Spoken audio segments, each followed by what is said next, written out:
Tiene que ver con las conductas que se tienen a veces, ¿no? En los sectores del poder, ejemplos que tienen que ver con el Ejecutivo, con el Judicial, por ejemplo, donde algunas conductas no solamente tienen que estar impregnadas por lo legal, también tienen que estar impregnadas por lo ético. Esto es fundamental.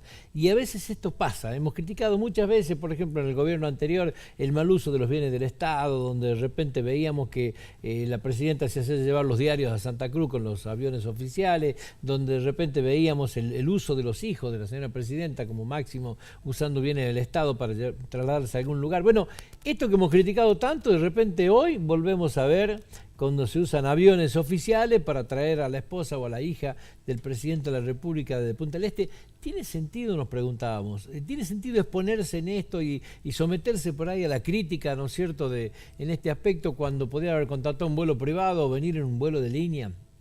¿Tiene necesidad Mauricio Macri de esto? Por eso decíamos ser y parecer, digamos, ¿no? Como el desvío de helicóptero la vez pasada para algunos funcionarios para ser llevado a algún sector privado. Estos aspectos son los que a veces hay que cuidarlo y hay que cuidarlo en demasía. Hoy se ha dado algo que tiene que ver con la Suprema Corte de Justicia de la Nación y donde de repente algo que se ha criticado en otras oportunidades ha quedado perfectamente expuesto en actitudes de gente que son absolutamente impensadas, porque si uno habla de la doctora Hayton de Nolasco, estás hablando de una persona de una transparencia, una trayectoria que creo que nadie tiene absolutamente nada que decir, goza de un concepto en toda la comunidad donde me parece que no deja ni siquiera punto flaco, digamos, pero sin embargo, la doctora Hayton de Nolasco en diciembre de este año va a cumplir 75 años de edad.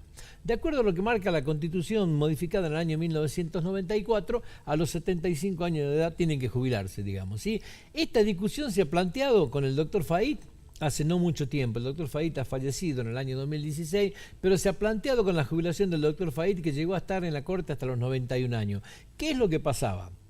El doctor Fahid asumió en la Corte Suprema de Justicia de la Nación con anterioridad a lo que fue la modificación del año 1994. Estaba en la Corte desde la década del 80. Por lo tanto, no correspondía en este caso, ¿no es cierto? Era un derecho absolutamente adquirido porque la resolución que modifica esto es posterior y no puede haber leyes que sean, ¿no es cierto?, retroactivas. Entonces, de esta manera, la legalidad del doctor Fahid era absoluta y no se podía haber discutido, salvo desde la necesidad que había del Ejecutivo de alguna manera comprometerlo para sacarlo, porque era molesto para los intereses de otro poder del Estado. Ahora, esta discusión no se da de esta manera. La doctora Hayton de Nolasco asume en el año 2004, o sea, asume 10 años después de la reforma constitucional y no cabe, pero sin embargo presentó un amparo en la justicia pretendiendo, ¿no es cierto?, quedarse después de cumplir los 75 años de edad. Usa dos elementos, digamos, para poder justificar esto. Por un lado, la Constitución habla de los integrantes de la Corte y aquellos integrantes de tribunales inferiores, ¿sí? ¿Qué es lo que pasa? En los tribunales inferiores, lo que manifiesta la doctora Hayton de Nolasco es que ella integraba ya el Poder Judicial con anterioridad, no con su cargo de la Corte, pero sí integraba en otro cargo el Poder Judicial, por un lado. Por otro lado, lo que dice la doctora Hayton de Nolasco es que la constituyente del año 1994, cuando fue convocada, no tenía en el marco de los temas a discutir este tema de la edad, que ha sido un agregado que se ha puesto. Y como no estaba dentro de lo que se había dado como necesidad de reforma, no es constitucional que lo hayan reformado. Ahora, lo raro de esto, y por eso decimos la ética, es que la doctora Hayton de Nolasco, conocedora de esta Constitución, cuando asumió, juró arriba de esta Constitución y no hizo ninguna objeción de la legalidad o no de este artículo, ¿no es cierto?, que le impide hoy continuar en su cargo después de los 75 años de edad. Por eso decimos, más allá de estos vericuetos legales, existe una ética y llama mucho la atención que sea ella, ¿no es cierto?, la doctora Hayton Nolasco, la de esta ética. El gobierno ha rechazado este amparo, digamos, ¿sí? Porque ha presentado un amparo, el juez de la causa le corrió vista al gobierno nacional para que conteste en función del amparo y el ministro Garabano, ministro de Justicia, digamos,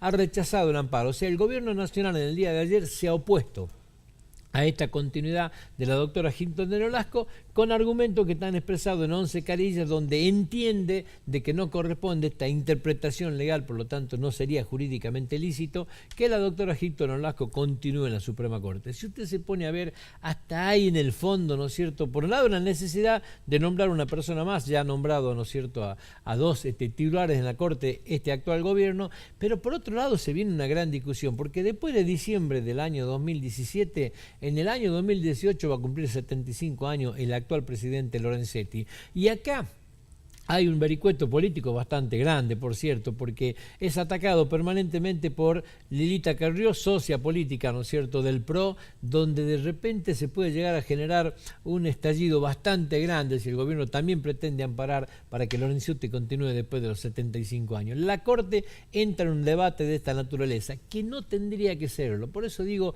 se han dado vuelta páginas en la historia y las leyes no solamente están para cumplirse, y los que nos gobiernan no solamente tienen que cumplir las leyes, sino que también tienen que parecerlo. Hay una ética, y esta ética da la sensación de que se manosea un poco cuando se quiere hacer algunas interpretaciones caprichosas que en su momento no se plantearon y hoy se las pretenden poner sobre la mesa para algún beneficio personal o para saber con qué inquietud se pretende continuar después de los 75 años.